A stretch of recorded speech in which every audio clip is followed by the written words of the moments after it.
What's Trace Ford's status at this point? Is he going to be ready for the season? How's his Yes, health? yeah, he's doing very well. We held him out of spring football, but he's competing in off season and doing great.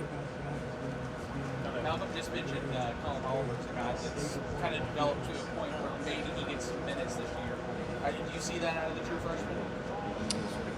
Gosh, it's hard to tell right now. I will say that we really like him a lot, and that he's. I talked to him the other day, and I think he's put on 21 pounds since June 1st. So he's coming on, and well, no, he was here, and he came in January. That's right. Yeah.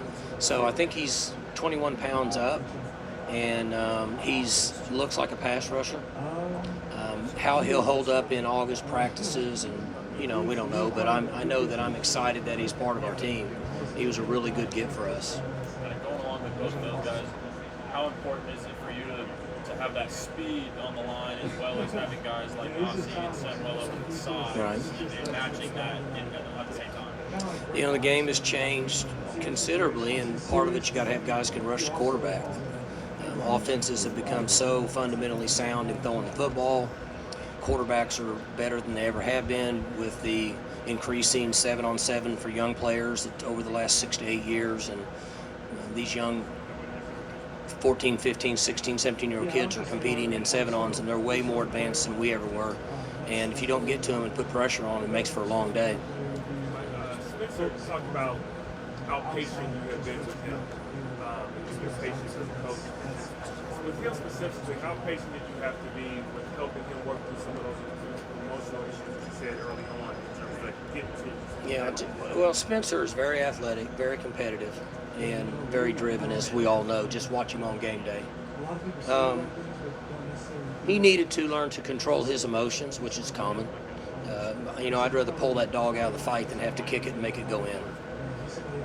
So I have a passion for his competitive level he brings to the table. But what I said earlier, I think that he's improved more in the last 2 months of spring ball than he has in 2 years as a football player, as a quarterback. I think Tim Rattay's been fabulous with him.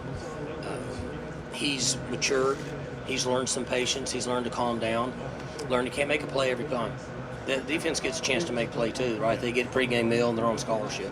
So you're not going to make every single play. And I think he's learned that, and that's just part of being a quarterback. So. Hey, Mike, as a program, where are you guys at vaccination-wise?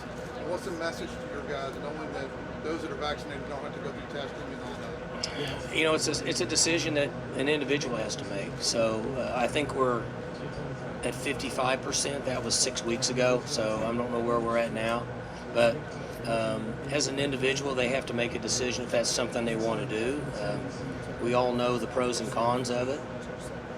For a player, if you catch the virus, you're out for 10 plus days, and then you go through cardio exams. That's another 8 to 10. So you're going to say safely a minimum of 3 weeks. And so they have to make that decision on their own. Another issue this year is the NIL. What's been your take on how it's gone and what's happening? I honestly don't know enough about it, and it's way over my head. We've hired a group that's working with our athletes in all sports and with our football players. I don't think anybody knows much about it. People talk a lot about it. I think a year from now we'll know more. I mean, who's going to control it? NCAA going to control it? Federal lawmakers going to control it? I don't know. So I think that to speculate on it would be just throwing darts out there, in my opinion. I asked you this morning about hanging in as long as you have, despite all the change around you. One of the first words you hit on was patience. Mm-hmm. Is that something I would have, if I'd been writing about you in the first 5 or 10 years, would I found you to be a more patient coach? No, I'm not a patient person at all. So how do you go about being patient if that doesn't come down? Age has helped me. When you do something long enough, you eventually get better at it. I think about a lot of things, and truthfully, about this time a year ago, I lost my mom, and she was very patient with everything and kept telling me to be patient and kept saying, you just need to relax. you'll get a lot more flies with sugar than you will with vinegar.